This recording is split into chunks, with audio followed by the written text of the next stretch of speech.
Going well, going well. Yeah. I was wondering if I had a sound problem because I couldn't hear anything during those first couple of minutes, but I guess we're live. And is that Stephen Shelton? Yes. Good That morning. is the Steve Shelton. So These- our first opportunity to introduce Steve and Acadia Realty to the group. So the welcome, Steve. infamous, right? Unfamous. Very famous. How are you? I'm trying to be mindful today. Well, good to be with everybody. So it feels like forever since we've done one of these. It's been like 3 weeks, right? But it feels like forever. So I was building the PowerPoint this weekend, and I was kind of realizing how much I missed it.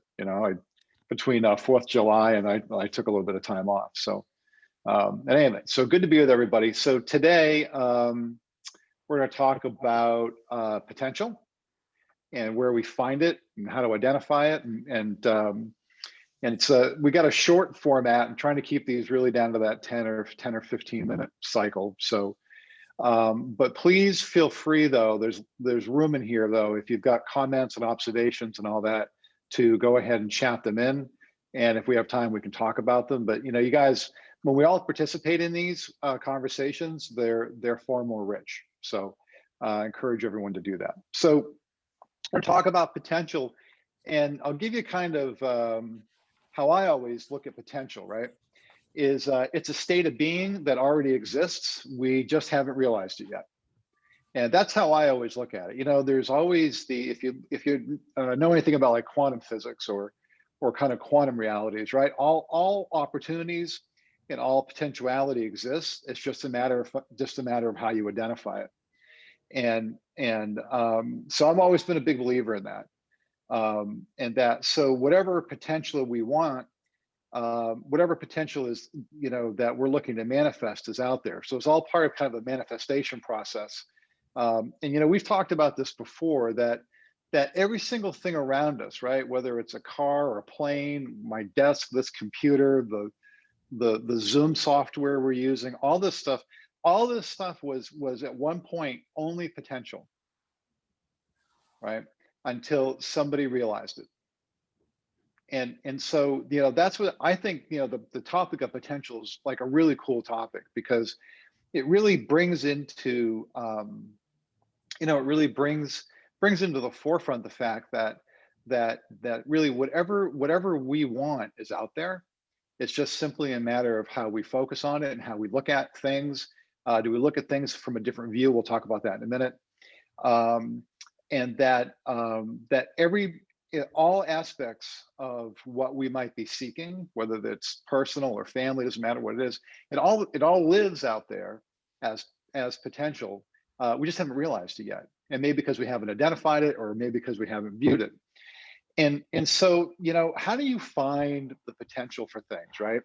And I always like this expression. It's not mine, about lighting matches in dark places. Okay, I always like that. Because we always need to look in places we really haven't looked before, if we want to find, the potentiality of whatever circumstances we're dealing with, or wherever we think we might want to be. We've got to be willing to go to look at things differently, and go to places where other people haven't been. And I always have this theory that if everybody's running that way, I'm running the other direction. Because there's nothing new where everybody else is going.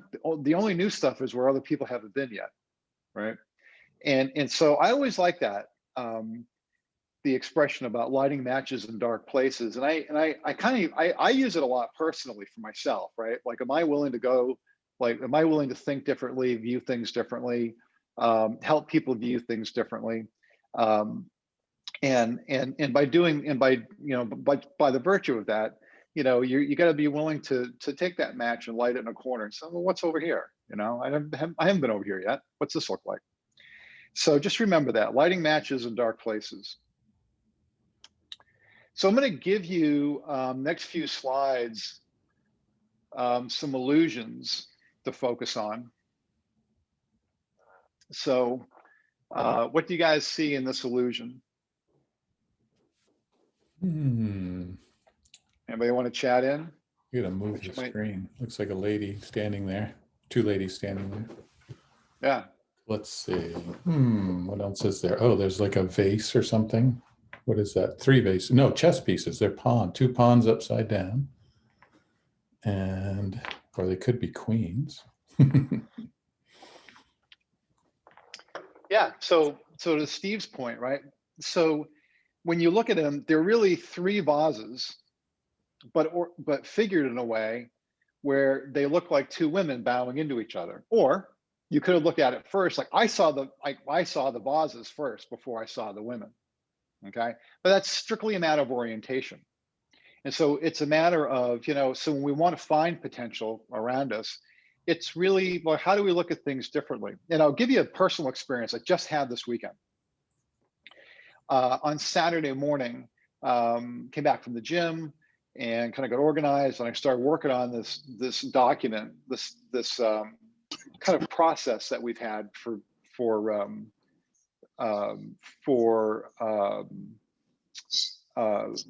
part of how we operate the real estate company.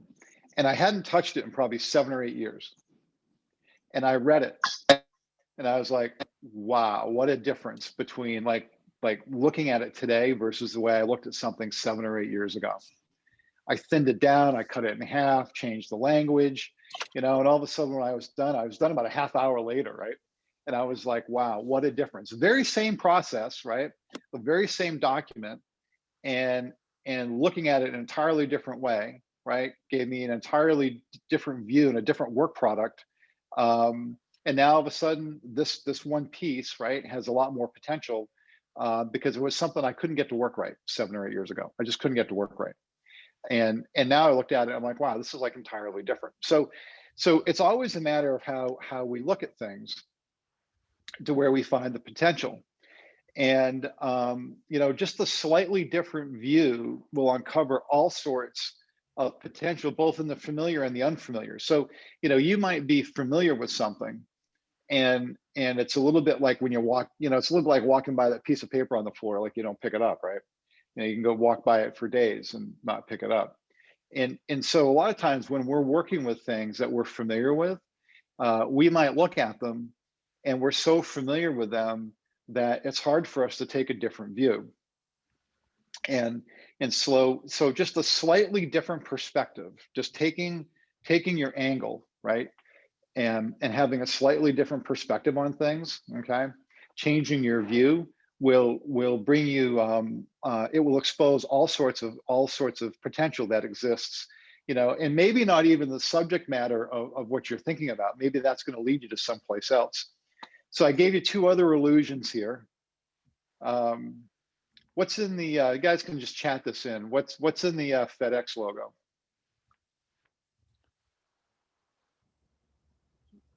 FedEx logo. What's in the Fed? What's let me go back. What's in the FedEx logo? Anybody know that? An arrow between the E and the X. Yeah, it's an arrow, right? You see it down here? Oh yeah. Never Now, noticed that. yeah, right. Now, how many, I don't think any of us could actually count. How many times have we gotten a FedEx package? Or how many times have we used FedEx logo?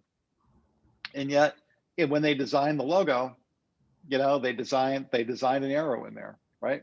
An arrow moving forward. Or so depends on how you look at it. Yeah, right. Depends how you look at it. And then there's another chalice illusion. What do you guys see in the chalice illusion? Should be 2 ladies, could be kids, could be whatever. Yeah. Yeah.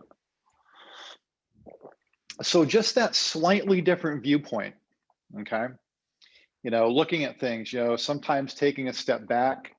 We do a lot of family dinners at my house, and when we do family dinner, I always sit in a different chair. I don't know if you guys ever done this before, but I never sit in the same chair. There's only 8, so eventually I'll sit in the same one. But I mean, but when we have dinner, I don't sit in the same place. So we had everybody over at the house last night, and I was just sitting in a different end of the chair. I think table. I think my grandson, my oldest grandson, I think, had the head of the table. I was sitting someplace else, and it's pretty fascinating the view you get. You know, with not having just sitting there and having the same. Because if you tend to sit in the same seat, everybody else tends to sit in the same seat. But if you sit in a different seat, it kind of moves, right? It kind of just moves the order around, and it's kind of fun thing to do. And for those of us, right, who are in leadership, when you have your business meetings, I stand in a different place, sit in a different place when you're conducting your meetings. It's pretty interesting how you get a different view of things, right? Because we're all kind of creatures of habit, and so in any event. So again, just some examples about getting a different view and gives you a different perspective.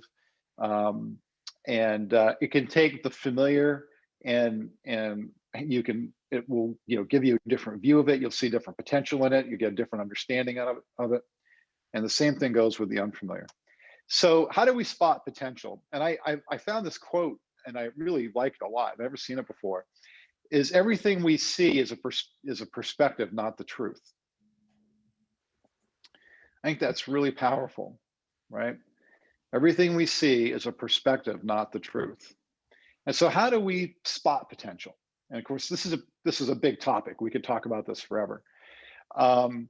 First is, well, we have to kind of know what we want, and once we have a direction and we know what we want, we can take a look at things from a different view. And part of taking a look at things from a different view is about being curious and about being willing mentally to go to new places. So how do we get ourselves to think differently? And there's all sorts of ways to do it. There's great books. There's even just taking a step back from something, or putting something down and then picking it back up.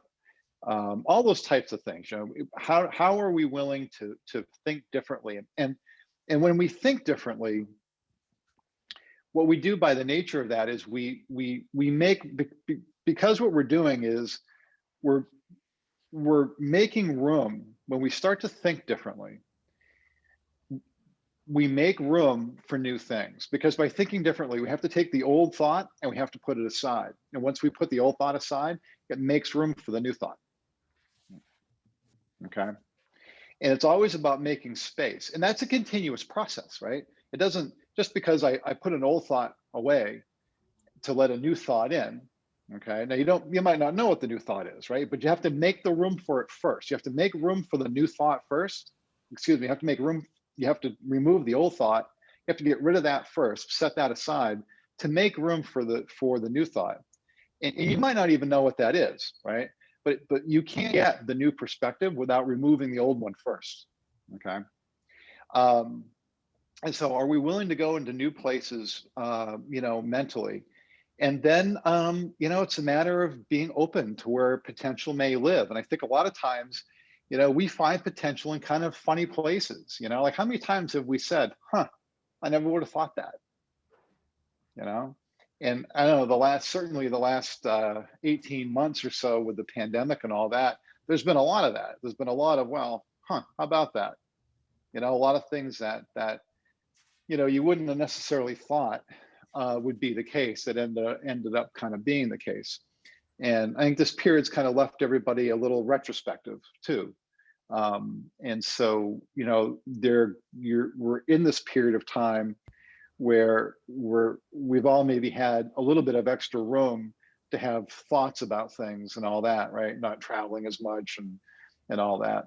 And this is, I think, a really good time to be looking around to say, okay, well, where is the potential for whatever it is I want to do? Do I want better health? Do I want, is it a business related viewpoint? Is it family? Is it relationship? Whatever the case may be, this is a really good time to take a step back and start to look around at, well, where's the potential to taking, where I am today or what some aspect of my life, and how do I move it into a different direction? And am I willing to think differently? Am I willing to let go of some of my older viewpoints of things? Not that they were wrong, not that they didn't serve, because they served you well enough to get you where you are today. But now here you are. And then, will some of these viewpoints, will they be good enough, strong enough, right, to get you to the next level, to get you to that next level of potential, or is now a time to maybe set it aside and see what new thoughts and what new viewpoints come in. From those viewpoints, you'll be able to identify potential. So I'm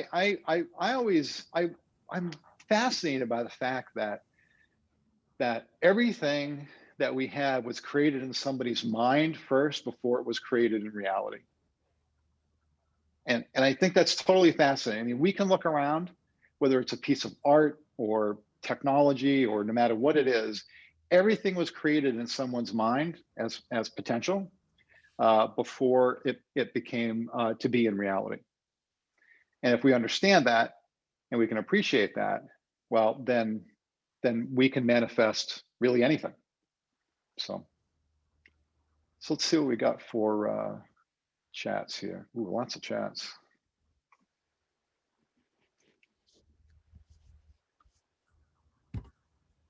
Let's see what we got here.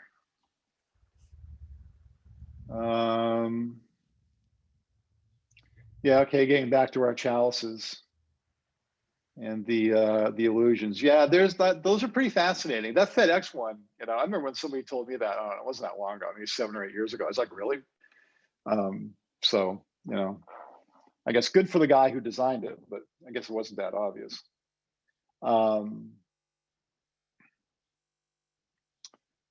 Yeah, lots about the illusions.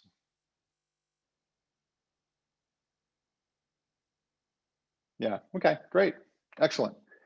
Well, good to be with everybody, and have a wonderful week, and I'll see everybody next Monday.